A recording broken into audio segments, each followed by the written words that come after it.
오늘 교회 들어오시면서 어떠셨어요? 막 음식 냄새가 진동을 했죠? 예. 오늘 음식 바자회가 있습니다. 예. 그래서 우리 성도님들이 지금 지하실 저 현관 앞에서 음식 이제 또 이렇게 만들어서 이렇게 판매하느라고 오늘 3부 예배 못 드리고 1부 예배 드리는 성도들이 많았는데요. 자, 어쨌든 간 오늘 그 음식 바자회를 통해서 나오는 수익금 가지고 이번 목요일 날 합동신학대학원 신학생들 점심 한번 이렇게 봉사하는 일을 합니다. 많이들 나누시고요. 특히 뭐 이여존대 막 이런 음식의 달인들이죠. 이여존되면 나이가 많은 분들이 아주 정성껏 재료도 아주 자연적인 거 갖다가 만들어서 김치도 만들고 다 했어요. 예, 많이들 좀 사가셔서 집에서 맛있게 드시면 좋겠고요. 자, 오늘은 이제 우리 어버이 주일이라 우리가 1년에 한 번씩 듣는 말씀인데 또 다시 한번 드려야 됩니다. 왜? 자꾸 잊어버리니까. 예. 그렇죠? 예. 잊어버려서 자꾸 들어야 돼요. 자, 오늘 그 5계명을 주님은 약속 있는 첫 계명이라 이렇게 말씀을 합니다. 앞에서 말씀드린 것처럼 약속 있는 계명, 10계명 가운데 이렇게 하라, 이렇게 하지 말라, 그러면 이렇게 해주겠다. 이렇게 약속이 있는 계명은 2계명과 5계명이에요. 우상을 만들고 섬기지 말라는 거 있죠. 그 계명하고 그다음에 부모를 공경하라. 이 두 계명이 약속이 있어요. 근데 이 두 계명 가운데 5계명을 약속 있는 첫 계명이라 그래요. 약속이 있는 앞에 있는 계명은 2계명인데 5계명을 첫 계명이라 그러거든요. 학자들은 왜 이게 두 번째 약속 있는 계명인데도 첫 계명이라고 그러냐? 두 번째 계명은 천대까지 은혜를 베풀리라면서 막연한 약속이지만 이 5계명은 땅에서 잘 되고 장수하리라, 복을 주겠다는 구체적인, 그러면서도 우리 실제적인 우리 인생을 살면서 누릴 수 있는 가장 중요한 복을 약속하고 있기 때문에 이 계명을 첫 계명이라고 한다. 그렇게 학자들은 해석을 합니다. 그러나 이제 제가 볼 때는 그 의미도 있고, 제가 볼 때는 5계명이 계명 가운데 가장 중심 계명이에요. 중심 계명입니다. 10계명 가운데 1계명에서 4계명까지는 하나님을 사랑하고 잘 섬기라는 계명이잖아요. 그 다음에 5계명부터 10계명까지 6개는 이웃을 사랑하고 잘 섬기라는 계명인데 이 5계명이 딱 중간에 있거든요. 중간에 있는데 이 중간에 있으면서 앞에와 뒤가 다 연결돼요. 이 부모 공경이라는 건 하나님을 사랑하고 섬기는 것과 연결이 돼 있고 그 다음에 이웃을 사랑하고 섬기는 것과 연결이 돼 있습니다. 그래서 이제 6계명에서부터 10계명까지 그 계명은 이웃들에 대한 거예요. 살인하지 말라, 간음하지 말라, 도둑질하지 말라, 이런 계명들이 다 이웃에 대한 건데 부모는 사실 이웃이라고 말하기 어렵죠. 그래서 이 5계명이 위에 4계명과 밑에 5계명과 연결을 시켜주고 있어요. 어떤 의미냐면 여러분 우리가 10계명을 이야기할 때 5계명을 이야기할 때 이 부모를 공경하라는 계명은 주님께서 항상 하나님 섬기는 것과 같이 묶어서 이야기를 해요. 레위기 19장 3절에 보면 너희 각 사람은 부모를 경외하고 나의 안식일을 지키라. 나는 너희 하나님 여호와니라. 부모를 경외하는 것과 하나님을 경외하고 섬기는 것을 같이 묶고 있어요. 레위기 19장 32절 너는 샘머리 앞에서 일어서고 노인의 얼굴을 공경하며 내 하나님을 경외하라. 나는 여호와니라. 머리가 신 사람, 저도 머리가 좀 쉬었어요. 머리가 신 사람 앞에는 일어나라는 거예요. 어른이 들어오면 앉았다도 일어나잖아요. 공경의 의미예요. 공경의 의미. 그러면서 뭐라고 그래요? 노인의 얼굴을 공경하며 내 하나님을 경외하라. 그러니까 하나님을 섬기는 것과 어른을 섬기는 것을 꼭 같이 묶어 놓는단 말이에요. 하나님께서. 그 이유가 뭐냐? 제가 아까 주일학교 설교하면서 설명을 했습니다. 부모라는 포지션은 특별한 포지션이에요. 이 부모라는 포지션은 특별한 포지션입니다. 왜냐하면 부모라는 포지션은 하나님의 대리인이라는 거예요. 그러니까 부모에게 하는 것이 곧 하나님에게 하는 거예요. 그래서 항상 부모를 경외하는 것과 하나님을 경외하는 것을 같이 묶고 들어가요. 우리가 이 세상에 태어날 때 육신을 부모를 통해서 얻습니다. 하나님이 우리를 만드셨다 그래요. 에베소 2장 10절 우리는 그의 만드신 바라. 하나님이 우리를 만드셨다 그래요. 그런데 육신은 아담과 하와는 직접 만들어줬지만 그 다음부터는 그 부모를 통해서 육신을 만들어주죠. 영혼은 직접 넣어줘요. 그래서 우리가 하나님을 아버지라고 부르죠. 세상에 내 육신을 만든 부모를 아버지라 그래요. 어버이라 그래요. 그래서 이 부모라는 포지션은 하나님의 대리인입니다. 하나님을 대신해서 우리 몸을 만들어 주세요. 뿐만 아니라 가정에서는 하나님이 주인이신데 하나님이 직접 통치를 하지 않죠. 이 세상 모든 만물을 하나님 만드셨어요. 그러나 직접 통치하지 않고 당신의 형상으로 인간을 만드시고 그 인간에게 모든 정치, 경제, 사회, 문화를 다스리도록 만들어 놓으셨단 말이에요. 이 피조 세계를 하나님 직접 다스리지 않고 당신의 형상으로 만든 사람을 통해서 다스리게 하셨어요. 동시에 가정은 하나님이 주인이시고 하나님이 다스리셔야 되는데 직접 안 다스리고 누구를 세워서? 부모를 세우고 특히 아버지를 통해서 가정을 다스리게 합니다. 그래서 우리가 에베소서도 보면 아내들에게도 그 말씀을 해요. 부모지만 동등하고 평등하지만 아내들에게도 남편을 대할 때는 죽게 하라 그래요. 그리고 순종하라 그래요. 그러니까 그 아버지라는 포지션은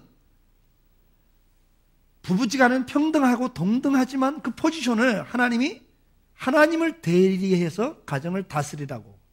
다스린다는 개념 속에는 여러 가지가 포함돼요. 첫째, 보호. 하나님을 대신해서 가정을 보호하는 게 아버지의 몫이에요. 그 다음에 공급.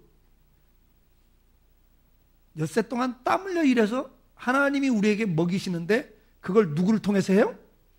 아버지를 통해서 한단 말이에요. 남편을 통해서 한다는 거예요. 그래서 남자를 통해서 일하게 해서 공급을 하세요. 우리가 11조를 드리는 건 뭐죠? 내 수입 모든 게 누가 주신 거다? 하나님이 주신 거다는 고백인데 그걸 누굴 통해서 주로 한다고요? 네, 아버지를 통해서 하는 거예요. 그래서 보호와 공급, 그 다음에 뭐죠? 인도. 가정을 하나님 뜻대로 인도해 가는 게 아버지의 몫이에요. 그 다음에 교정. 잘못될 때 그걸 교정하는 것이 하나님이 직접 교정하는 게 아니라 매를 들어도 누가 매를 들어요? 하나님이 직접 매를 드는 게 아니고 누구를 들어요? 아버지에게 그 권위를 줬습니다. 그래서 아버지가 무섭다고요, 사실. 아버지에게는 그 무서움이 있어야 돼요. 제가 그랬잖아요. 친구 같은 아버지. 아니에요. 아버지 같은 아버지가 필요한 거예요. 친구는 많지만 아버지가 없어요, 요즘. 정말 존경할 만한 아버지. 그래서 그 두려움이 있어야 된다, 아버지에 대해서. 그래서 절제가 돼야 돼, 애들은. 그래서 아버지는 사실 잔소리하는 존재가 아니라 큰 울타리를 치는 거예요. 잔소리는 엄마 몫이고 아버지는 뭐예요? 큰 울타리를 쳐놔야 돼요. 가까다 까불지 마. 곤란해. 요 한마디만 하면 돼요, 아버지는. 예. 이해가 되십니까? 그래서 아버지라는 존재는 보호, 공급, 그 다음에 방향 제시, 교정. 이게 하나님이 할 일이에요. 근데 그걸 누구에게 세웠어요? 아버지에게 세운 거예요, 여러분. 그래서 이 포지션 자체가 하나님을 대리해서 세우는 거기 때문에 이 5계명이지만 하나님을 섬기는 것과 연결이 되어 있어요. 그러니까 부모를 공경하고 부모에게 순종하지 않는 건 누구를 거역하는 거라고요? 하나님을 거역하는 거라고요. 그래서 여러분 성경을 보면 그 부분에 대해서 계속 이야기를 해요. 잠언 23장 22절에 너를 낳은 아베에게 청종하고 내 늙은 어미를 경히 여기지 말지니라 그래요. 청종하란 말은 뭐죠? 듣고 순종하란 말이에요. 그 다음에 그걸 가볍게 취급하지 말라는 거죠. 그래서 우리가 부모를 공경하라는 말 속에는 뭐예요? 인정하라는 거예요. 여러분 10계명의 3가지 키워드 제가 여러 번 설명했어요. 하나님과 인간관계에서 사랑하는데 사랑이 뭐냐? 상대를 인정해 주는 거다. 하나님을 인정하고 부모를 인정하고 다른 사람의 가정을 인정하고 재산을 인정하고 명예를 인정하는 거예요. 인정해야 돼요, 여러분. 그 다음 뭐예요? 존중해 주라 그랬잖아요. 10계명의 3가지 키워드. 첫째 인정해라. 그 다음에 존중하라는 거예요. 존경할 줄 알아야 돼요. 그 포지션을 인정하고 존중해 줘야 됩니다. 신명기 5장 16절에 너는 내 하나님 여호와의 명령한 대로 내 부모를 공경하라. 그리하면 내 하나님 여호와가 내게 준 땅에서 내 생명이 길고 복을 누리리라 그랬어요. 신명기 20장 16절 그의 부모를 경홀히 여기는 자는 저주를 받을 것이라 그래요. 그러니까 보세요. 부모를 경홀히 여기는 사람, 가볍게 취급하는 사람은 저주를 받겠다. 하나님 저주하겠다는 이야기거든요. 그게 뭐냐? 하나님의 대리인이기 때문에 하나님에게 하는 것처럼 인정을 하나님이 하시는 거예요. 에스겔 22장 7절에 보면 그들이 내 가운데서 부모를 업신여겼으며 내 가운데서 나그네를 학대하였고 내 가운데 고아와 과부를 해하였도다. 이스라엘이 망하는 이유가 뭐냐? 하나님의 심판을 받는 이유가 뭐냐니까 가난한 과부들과 고아를 해했고 이방 나그네들, 요즘 외국 근로자들에게 박해를 했고 부모를 거역했기 때문이다. 그게 죄예요.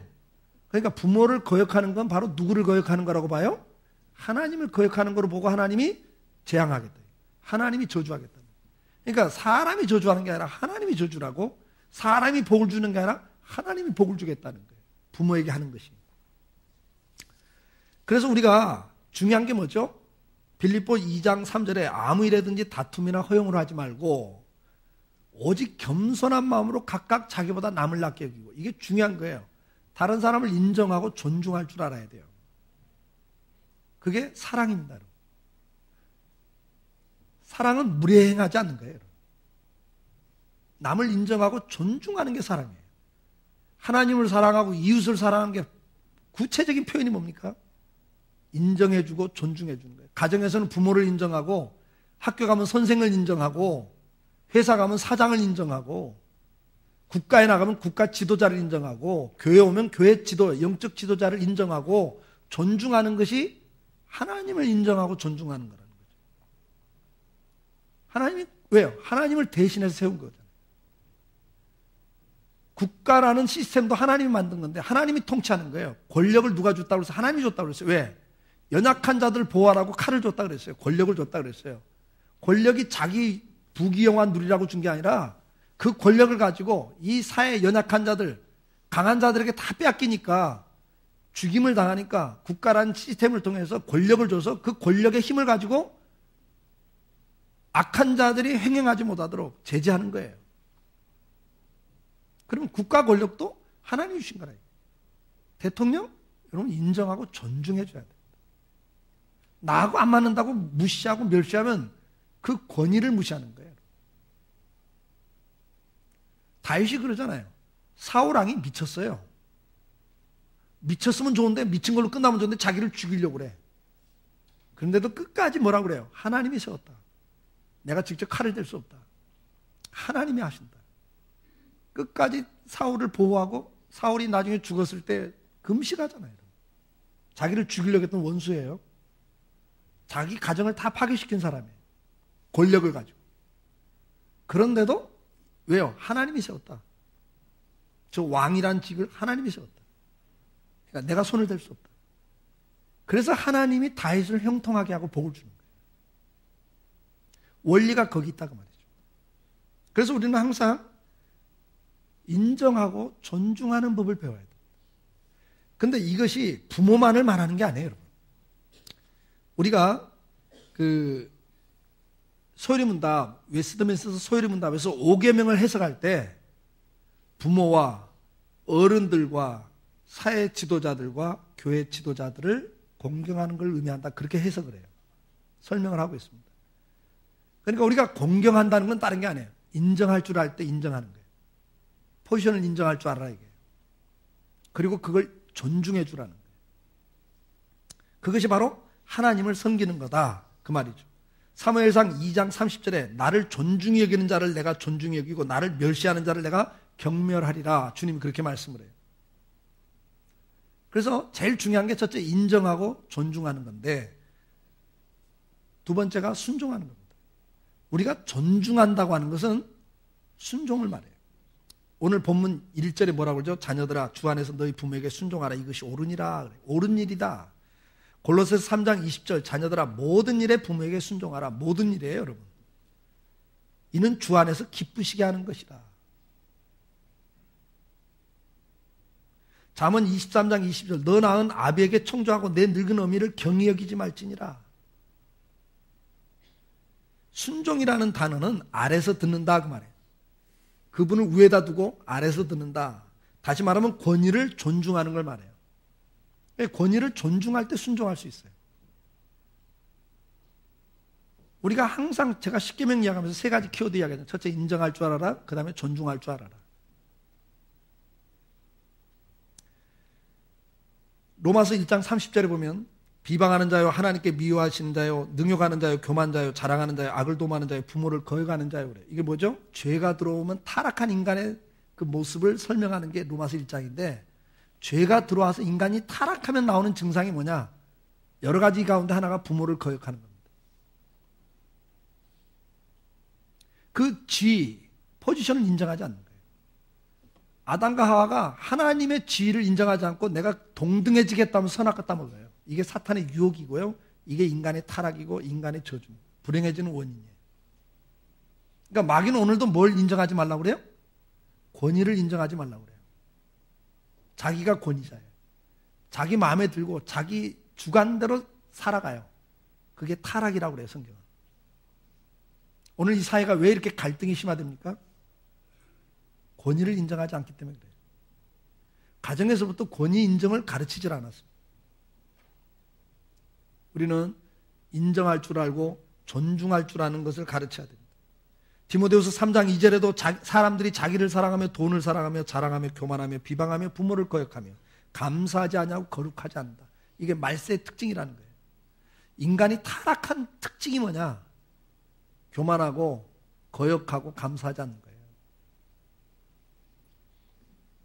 잠언 30장 17절에는 뭐라고 말씀합니까? 아비를 조롱하며 어미에게 순종하기를 싫어하는 자의 눈은 골짜기에 까마귀에게 쪼이고 독수리 새끼에게 먹기리라.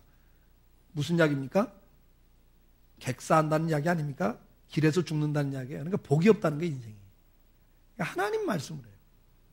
왜요? 하나님의 권위에 대한 도전이거든요. 부모를 공경하고 어른을 공경하는 것은, 지도자를 공경하는 것은 하나님의 권위를 인정하는 자이기 때문에 하나님이 그에게 복을 준다는 거예요. 그래서 이 앞에 4계명과 5계명이 연결되어 있고요. 이 5계명 밑에 계명과 다 연결이 되어 있다는 말씀을 그래서 드리는 거예요. 이게 굉장히 중요한 계명입니다. 우리가 부모를 공경하는 것은 뭐냐? 인정하는 거고, 두 번째 순종하는 거다. 존중하는 게 순종이에요. 세 번째 뭐죠? 배려하고 선결하 그랬죠. 10계명의 핵심 가치라 그랬잖아요. 우리가 부모를 공경하는 방법은 섬기는 겁니다. 누가복음 2장 51절에 보면 예수께서 함께 내려가사 나사렛에 이르러 순종하여 받으시더라. 예수님도 공생애를 시작하시기 전에 육신의 부모를 순종하고 받들었다 그래요. 섬겼다고 말해요. 섬기셨어요. 섬기는 것이 성경의 가르침입니다. 대접하라는 거예요. 네가 대접받고 싶냐? 대접하라는 거예요. 오늘 우리는 부모를 먼저 대접하라는 거예요. 부모에게 보답하라는 거예요. 근데 부모도 부모 나름이라고 자꾸 합리화를 시켜요. 여러분, 우리가 부모님 가운데는 도박과 알코올 중독으로 인생을 망친 부모들이 있습니다. 경제적으로 무책임한 부모가 있습니다. 그래서 정말 고생을 시킨 부모가 있습니다. 음란함으로 가정을 파괴시킨 부모가 있습니다. 깊은 상처를 준 부모가 있습니다. 자식을 몰라라고 가출한 부모도 있고요. 사사건건 시비하고 간섭하는, 그리고 학대한 부모도 있습니다.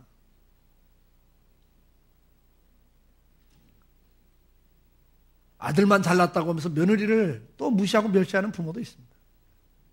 그러나 성경은 그 부모의 인격과 부모 노릇을 보지 말고 포지션을 보고 인정하라는 거예요. 하나님이 세운 자리다, 그 포지션이. 그래서 인정하고 순종하고 뭐하라? 보답하라는 거예요. 디모데전서 5장 4절에 뭐라고 말합니까? 만일 어떤 과부에게 자녀나 손자들이 있거든 그들로 먼저 자기 집에서 효를 행하여 부모에게 보답하기를 배우게 하라. 이것이 하나님 앞에 받으실 만한 것입니다. 여러분, 부모에게 하는 건요, 하나님께 하는 거예요. 왜? 하나님의 대리인이기 때문에. 그게 성경의 원리예요. 하나님이 받으신다. 우리는 주님의 말씀에 순종하고 사는 성도입니다.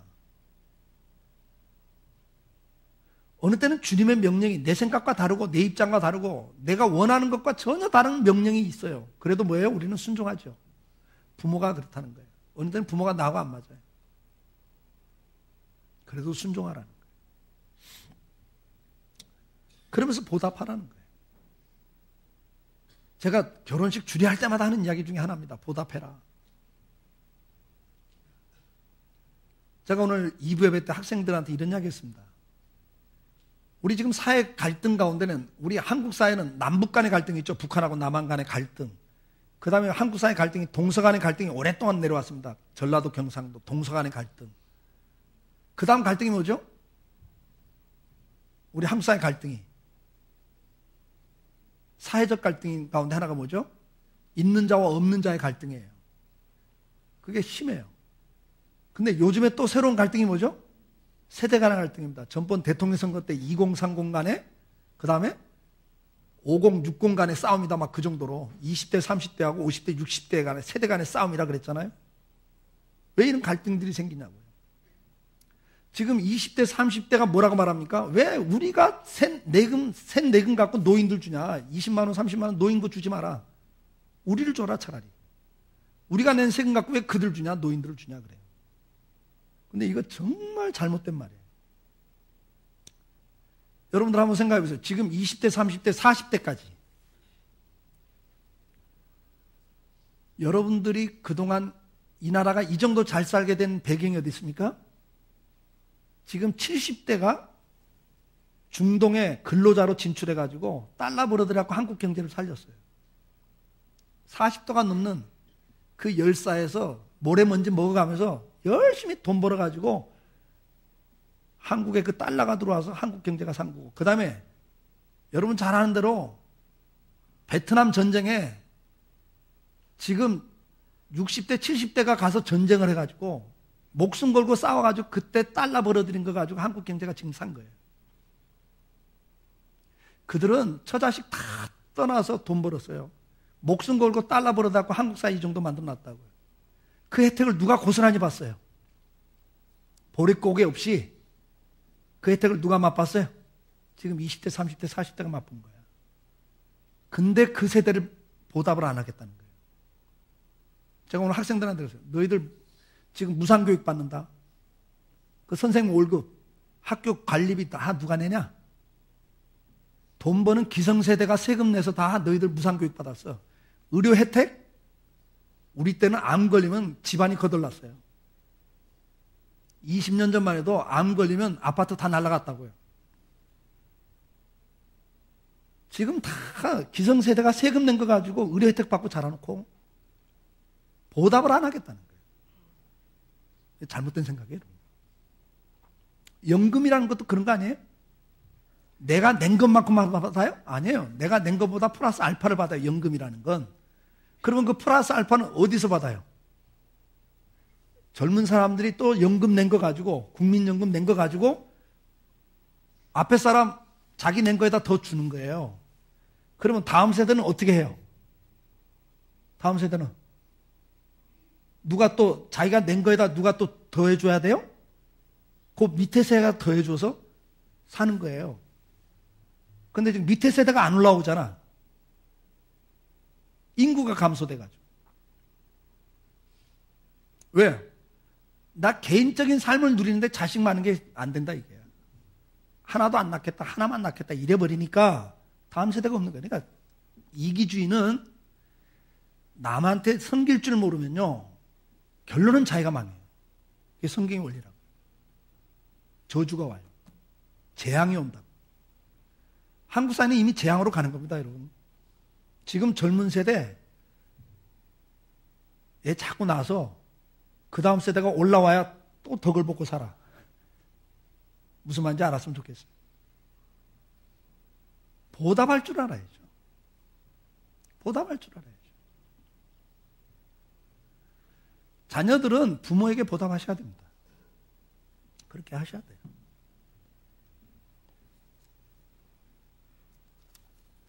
저도 가만히 보니까 그래요. 저도 사례비를 받는데요. 제가 프로테지를 한번 내봤어요. 프로테지를. 제가 사례비 받아갖고 하나님 앞에 드리는 헌금이 30%예요. 제 사례비의 30%를 헌금합니다. 11조 또 10의 1을 성경금을 드리고 우리 애들 이름으로 성경금 드리고 나머지는 감사, 매주마다 저희 집사람이 5만 원씩 감사하고 그 다음에 절기연금 이렇게 따가면 30%가 헌금이 돼요. 특별 목적금은 빼고 그냥 사례비에서 일반적으로 나가는 헌금이 제가 30% 헌금을 해요. 그리고 부모님들한테 드리는 것, 그리고 부모님들한테 뭐 이렇게 식사 대접도 하고 매달 드리는 것하고 식사 대접하고 뭐 이런 거 계산 쭉 하니까 20%가 나가요. 부모님한테 20에서 25%가 나가요. 왜냐하면 이제 부모님이 갑자기 병원을 가신다거나 이러면 아무래도 돈이 들잖아요. 이번에도 보니까 저희 어머님 한 보름 이상 입원하시는데 한 200만 원 이상 부담이 되더라고요. 의료보험 다 하고 다 하고 나머지가 간병인 뭐 이렇게 다 하니까. 그러면 이제 그건 뭐 막내는 미국 가고 없고 여동생은 또 지금 막 어렵고 이제 저하고 밑에 남동생 제 동생하고 부담을 하는데 제 바로 밑에 동생도 목사니까 저보다 목회가 그렇게 크지 않거든요. 결론은 아무리 계산 딱 해도 제가 3분의 1은 부담을 해야 돼요. 그러니까 가만히 계산해 보니까 제 사례비에서 20%는 부모님에게 가. 50%가 이렇게 나가요. 그 다음에 자식한테 가잖아요. 자식. 가만히 계산해 보니까 자식들 막 교육시키고 막 이럴 때 한 사례비에서 40% 정도 이상 나가는 것 같아요. 다솜이가 결혼하고 난 다음에 조금 줄었어요. 예, 줄어나는데 그래도 나가더라고요. 뭐 가끔가다 뭐 이제는 손주 때문에 나가 또. 하여튼 그게 희한해. 예. 그래서 가만히 계산해 보니까 자녀들한테 30% 40% 나가요. 그러면 10% 갖고 내가 사는 거예요. 내가 쓰는 건 10%더라고요. 우리 부부가 쓰는 건 10%야. 그러니까 노후 대책이 없는 거예요. 노후 대책할 돈이 없어요. 사례비 갖고는. 그게 사는 거예요. 인생을 사는 거예요. 네. 그럼 어떻게 하죠? 저는 이제 어떻게 살아야 돼요, 앞으로? 이제 자식들이 내놔야 되고, 근데 자식들이 주는 거 갖고는 안 되는 거예요. 그러면. 어떻게 이게 다 됩니까? 다 안 되지. 그러니까 자식을 많이 낳아야 돼. 한두 명한테 그걸 부담 지우니까 이게 지금 다음 세대가 숫자가 인구가 주니까 또 연금도 고갈이고 다 고갈되는 것처럼 똑같아요, 원리가. 그러니까 여러분요, 내가 많이 심어야 많이 거둘 수 있는 거예요. 방법이 없습니다. 저는 이제 제 노후 대책은 딱 두 군데서 나와요. 어디서 나올까요? 자녀에게서 나오고 교회에서 나와요, 저는. 왜냐하면 저는 지금 30년째 목회하면서 개척해갖고, 전번에 한번 말씀드렸지만, 제가 그동안 예배당 땅 사고, 교회 건물 짓고, 그리고 사례비 안 나올 때 그거 다 헌금하고, 그거 계산하면 시가로 한 10억을 들였더라고요, 지금까지. 대책 없이 산 거예요, 저는. 왜? 아니, 교회 건축하면 무슨 목사부가 다 내놔야지 뭘 갖고 있어요. 아파트 있는 것도 내놔야 되고, 퇴직금 뭐 하는 것도 다 내놔야지. 방법이 없는 거예요. 내가 안 내놓으면서 누구 보고 내라고 그래요. 그러니까 이제 이렇게 개척해서 평생 목회한 사람은 이제 은퇴할 때 원로 목사로 교회가 추대를 해줘요. 20년 이상 그렇게 목회한 분들은 원로 목사. 그래서 노후 생활비를 대줍니다, 교회가. 그러니까 저는 이제 그거 제 대책이죠. 근데 요즘 어떤 교회들은 보면요, 그렇게 평생 그렇게 헌신한 목사님들 은퇴하면요, 나 몰라 그래. 부담된다고. 그 노후 생활비 대드는 게 부담된다고. 원로 목사 안 모시겠다고. 뭐가 똑같으냐면요, 평생 자식들을 위해서 희생한 부모, 늙으면 부담된다고 안 보겠다고. 사회 풍조가 그렇게 가니까 교회도 그렇게 가요. 근데 교회는 그러면 안 되고, 가정은 그러면 안 됩니다. 이게 회복이 돼야 돼요. 보답하는 걸 배워야 됩니다. 그걸 가르쳐야 되고요. 우리가 그렇게 살아야 돼요. 저도 우리 자식들한테 한 번도 이야기한 적이 없어요, 제가. 내가 이 정도 너희들한테 하고 있다? 말한 적이 없거든요. 근데 전번에 이제 우리 다솜이하고 제가, 다솜이 결혼하고 난 다음에, 다솜이 이제 애 낳고 난 다음에 병원 갈 일이 있어서 내가 한번 운전해 주는데 제가 처음 이야기해 봤어요. 아빠 엄마가 이렇게 살았다. 그리고 너 시집 갈 때 이렇게 해서 했다. 내 노후 대책 다 털어서 너한테 한 거다. 그 정도밖에 못 해줬다. 미안하다. 그러나 그것이 이렇게 한 거다. 그 다음에 동혁이 결혼할 때까지는 이 정도까지 아들인데 이 정도까지 해줄 생각을 갖고 있다. 근데 그러고 나니까 노후 대책이 하나도 없다. 제가 그 이야기는 했어요. 처음으로. 짐을 지우는 게 아니라 알아야 되거든요. 알아야 돼. 사랑하는 성도 여러분, 보답하는 거 배워야 됩니다. 부모 공경하셔야 됩니다. 제가 오늘 처음으로 이런 이야기 했죠. 제 살에 비해서 몇 프로 이렇게 하고 있다 처음 이야기했어요. 그렇죠? 제 평생 처음 한 이야기입니다. 여러분도 아셔야 되고 좀 목사가 안 하면서 하라면 말이 안 되니까 제가 하는 거예요. 저도 이렇게 하고 있습니다.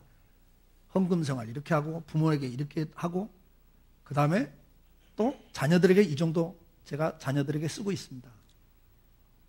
사실 저 쓸 거나 노후 대책은 그거 갖고는 대책이 안 돼요. 어떻게 할 방법이 없더라고요. 부모 섬겨 자식 키우려니까 방법이 없어요.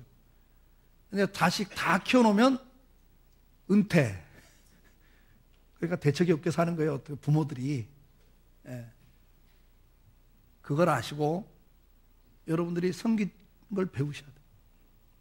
그러면 하나님이 어떻게 하신다고 그랬죠? 여러분 보세요.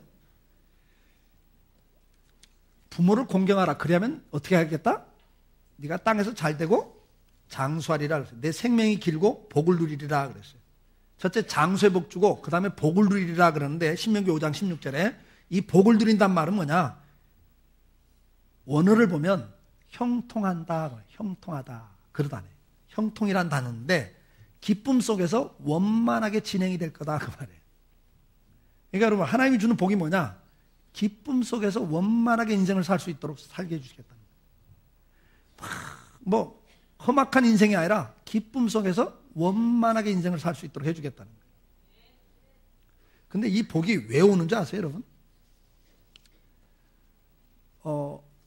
마지막 구절 잠언 23장 25절 한번 같이 읽어볼까요?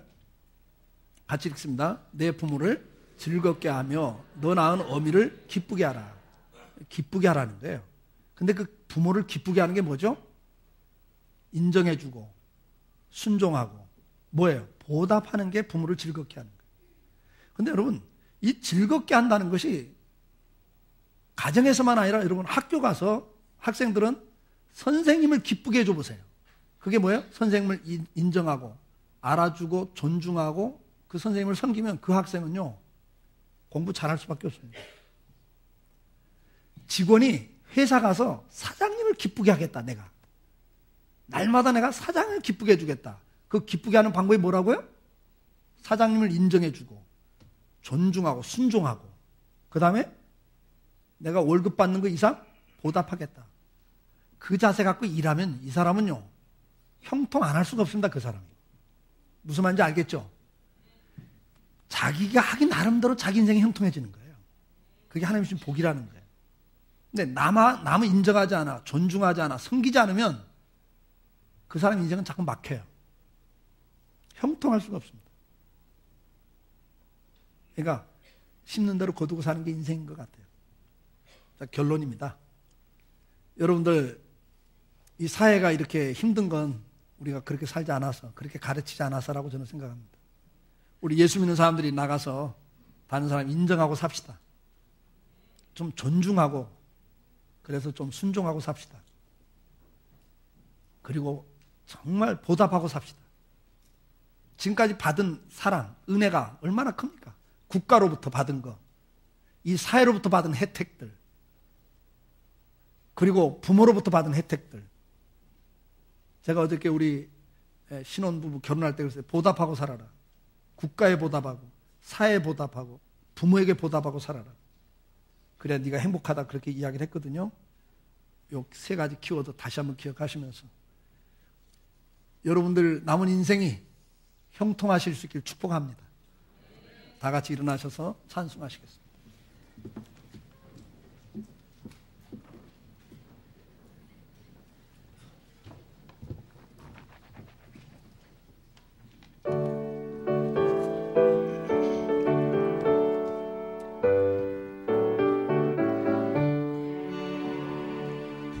부모님의 넓은 사랑 귀하고도 귀하다. 그 사랑이 언제든지 나를 감싸줍니다. 내가 울 때 부모님은 주께 기도드리고 내가 기뻐 웃을 때에 찬송 부르십니다.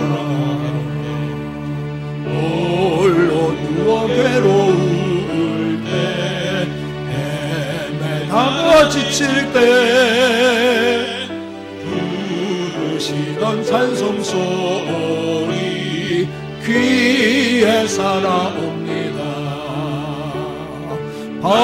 반석에서 샘물 나고 황무지에 꽃피니 예수님과 동행하면 두려울 것 없어라. 이제는 우리 주 예수 그리스도의 은혜와 아버지 하나님의 그 무한하신 사랑하심과 성령님의 감화감동 역사 인도하심이 오늘도 내 부모를 공경하라는 주의 말씀을 가슴에 새기고 하나님을 사랑하고 잘 섬기며 사람을 잘 사랑하고 섬길 때 땅에서 잘 되고 형통한 복을 누린다는 사실을 깨닫고 특별히 부모를 통해서 하나님 섬기는 방법, 이웃 섬기는 방법을 배우기를 마음에 사모하는, 그래서 남은 인생길이 장수하고 형통한 인생길을 살기를 마음에 사모하는 우리 사랑하는 성도들 위해, 그리고 저들의 가정과 일터와 자녀들 위해, 이 나라 이 민족 위해 이제로부터 영원토록 함께 계실지어다.